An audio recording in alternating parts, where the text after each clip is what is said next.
Giving advice with the modal verb should, ought to, and had better.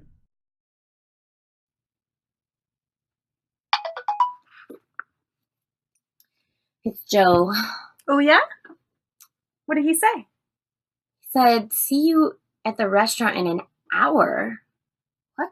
The restaurant? Oh no. Oh my gosh. I completely forgot. Today's our anniversary. We're going to Gary's Steakhouse in an hour at 7 o'clock.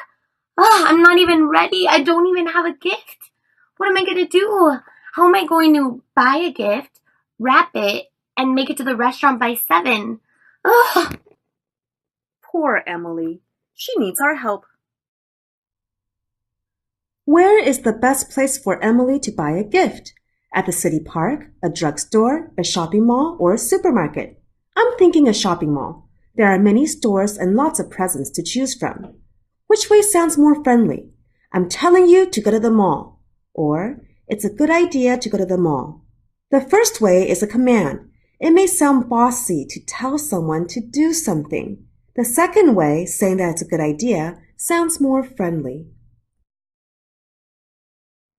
There are 3 main advice modals. Should. She should buy a gift at the mall. Ought to. She ought to buy a gift at the mall. Had better. She'd better buy a gift at the mall. The first way, should, is the most common. It can be used in any situation from informal conversations with friends to formal academic and professional writing. The second way, ought to, is used in conversations. It is not often used in academic and professional writing. Because ought to is informal style, ought to is often reduced to oughta. She ought to buy a gift at the mall. The third way is had better. That D stands for had. She had better buy a gift at the mall. In conversation, we often contract it to she'd better. She'd better buy a gift at the mall. This last one, had better, is the strongest of these 3 advice modals. There's a sense of danger, like something bad will happen if you don't follow this advice. For example, maybe the mall will close very soon.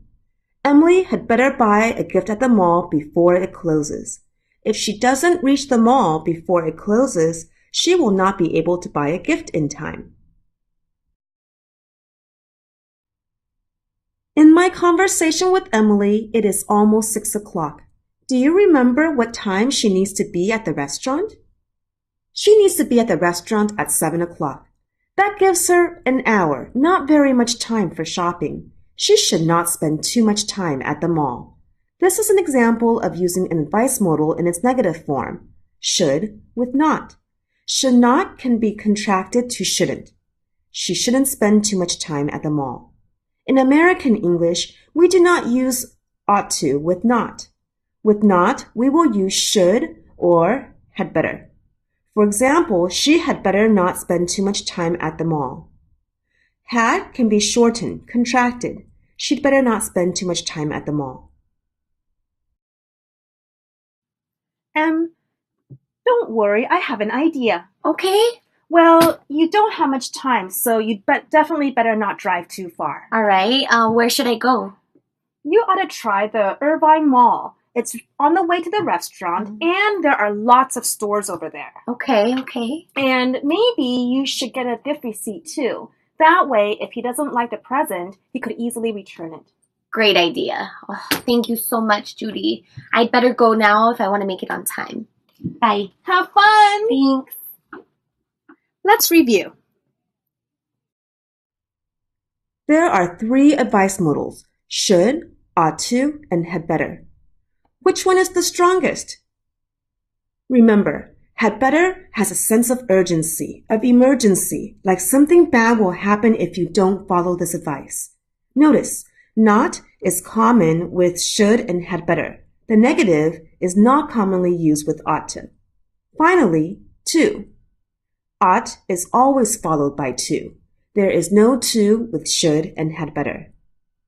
Well, I'd better go now. I ought to call Emily and see how her date went. Talk to you later.